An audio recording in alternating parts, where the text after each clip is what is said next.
Понял? Офигеть! Охуеть! Бля, сейчас взрывная волна дойдет до нас. Ты прикалываешься? Смотри. Russia is losing allies left and right.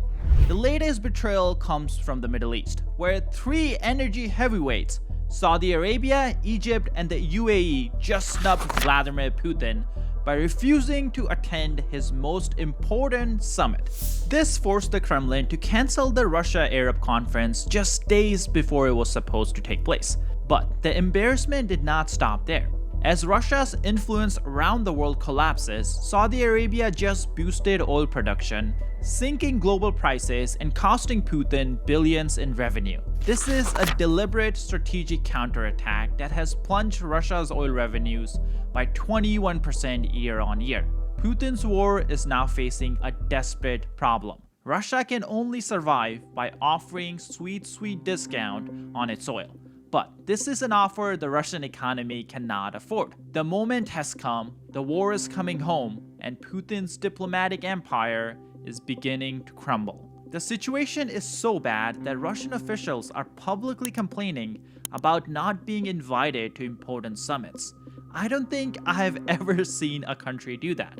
Take a look at this image. Everyone was in Egypt for the peace summit. Everyone except Russia. Sergei Lavrov was not happy about this.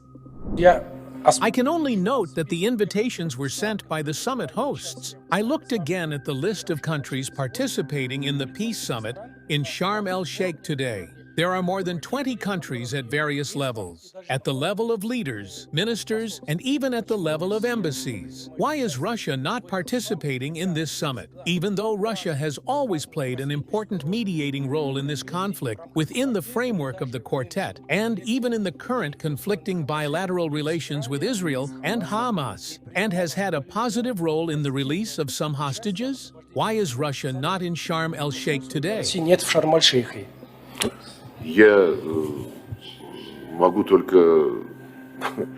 I can only note that the invitations were sent by the summit hosts.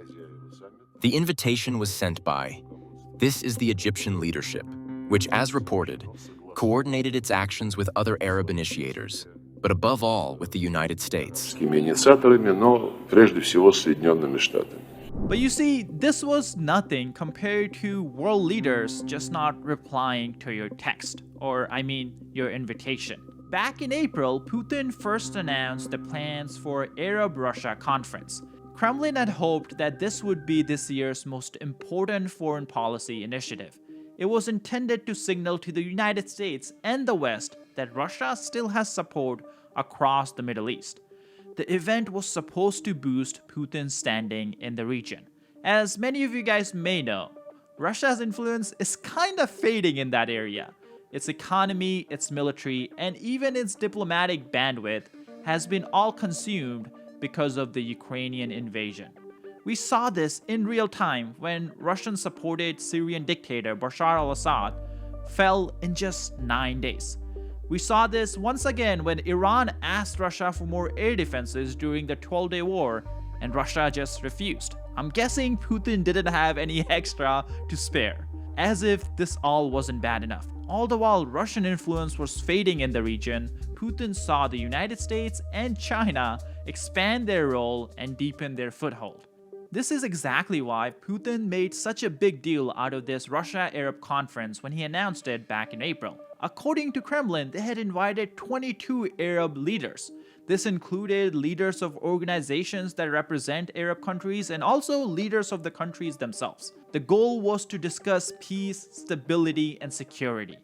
Unfortunately, only a few leaders actually confirmed their participation. These included names like the Syrian president, the new Syrian president, Ahmad al-Sharara, and the head of the Arab League. But the leaders Putin really wanted to meet, like the Saudi Arabian Crown Prince Mohammed bin Salman and UAE President Mohammed bin Zayed, just didn't reply. And I want to be clear about that. It's not that they said no, they just didn't reply to the invitation. The message was clear. The Arab world is more interested in building ties with Trump instead of a struggling economy like Russia. This type of stuff really hurts Putin's feelings, and we have seen this before.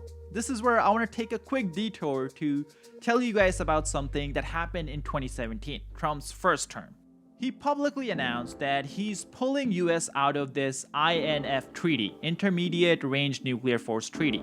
This was a treaty signed by President Reagan and Gorbachev back in 1987, and it banned all land-based ballistic and cruise missile that had ranges between 300 miles and 3,000 miles. Now, Trump gave two reasons for pulling out of this, and Putin did not like hearing them.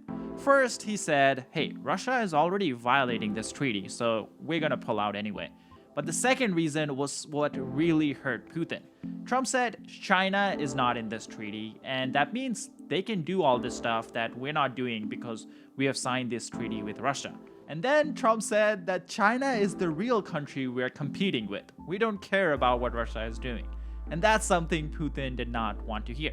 You see, all this time, Putin has been trying to rebuild the Soviet Union. And that doesn't mean just in territorial sense. He also wanted to rebuild the Soviet Union in terms of status in front of other major powers.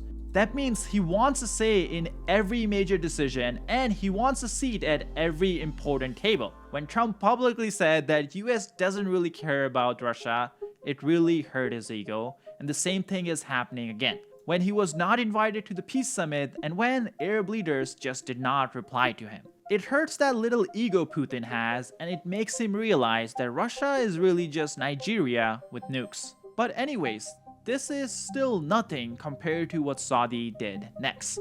They went directly after the Russian money supply.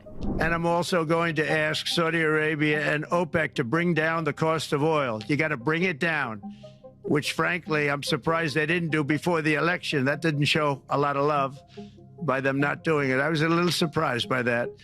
If the price came down, the Russia-Ukraine war would end immediately.